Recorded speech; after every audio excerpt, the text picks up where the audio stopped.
Hi there, Trevor Fisher here. Today I'm going to be going over the Australopithecus afarenses.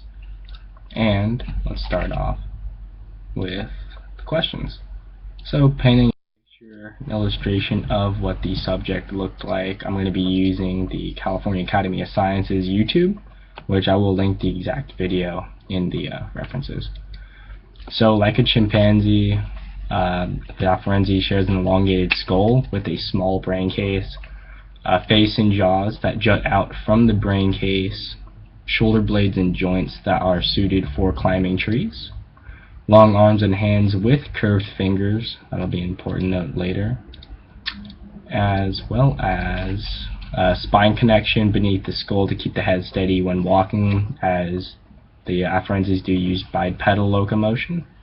Robust and broad basin-shaped pelvis to support the upper body and hold it upright. Angled thigh bones that place the weight directly over strong knee joints. Compact and arched feet that support the body weight with each step. As well as just a smaller head, as indicated with the discovery of Lucy, which I'll go over later on. The subject seems shorter, but it was just regarded as a short subject. So continuing on, describe what is currently known about the fossil hominid subject. Where was the fossil or fossils from this species found? So there are 4 primary locations for this, those being, according to our book, Essentials of Physical Anthropology by Professor Clark Spencer Larson. The 4 sites are Laetoli in Tanzania, as well as Hadar, Corsidora, and Dikika in Ethiopia. And those locations are, in East Africa, so it's going to just have that climate of that, forest, woodlands, and things like that. So, are there any fossils from this species, famous or well-known skeletons representing the species? Obviously, there is Lucy, nicknamed after the Beatles song, found by Donald Johnson in Hadar. However, different pieces were as well found in Corsidora and Dikika.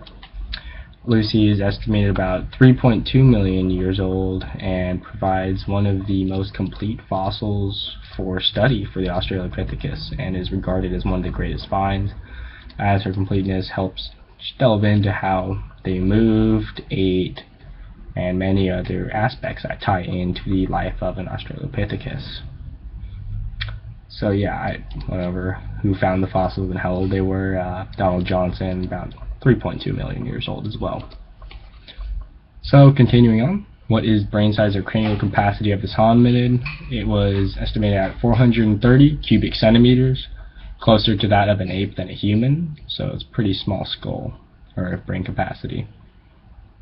And what does the anatomy of the hominid suggest about the style of locomotion, and what are the anatomical features that indicate a particular style of locomotion? So obviously the locomotion was bipedal.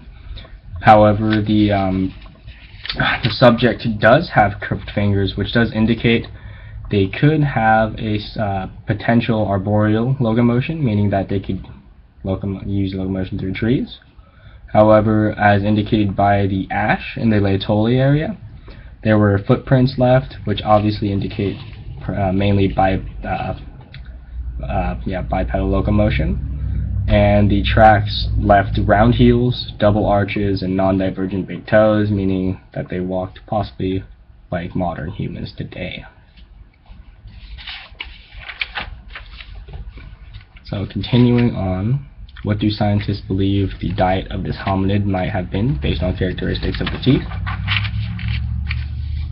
So what our book says about their teeth is that the canines are large in comparison with later hominids, and the face below the nose projects like an ape and is overall primitive, but it doesn't say too much about the diet. So what I had to do was go to australianmuseum.net, and I found that they talked about their environment and the diet, which said some lived in denser forests, savanna, or sparse woodland. However, the analysis of their teeth, skull, and body shape indicates a diet that consisted mainly of plants. Microscopic analysis of their tooth enamel shows that they mostly ate fruits and leaves rather than seeds and other plant material. Their cone-shaped rib cage indicates they had large bellies adapted to a relatively low quality and high bulk diet. The position of the sagittal crest toward the back of the skull indicates the front teeth processed most of the food. That should cover their diet. And what traits of the hominid and its species suggest social behavior and cooperation. So I really didn't find too much about that, but the most I can deduce would be that the book talking about how the ape-like characteristics of the bone associated with speech indicates the strong likelihood that this hominid did not have speech. So in that regard, the communication factor is already cut out. However, that does not mean that they could not cooperate with others. However, not having a sense of communication does really cut out a lot of the ability to cooperate. Cool. Alright, I'll be linking part of the references, and thank you.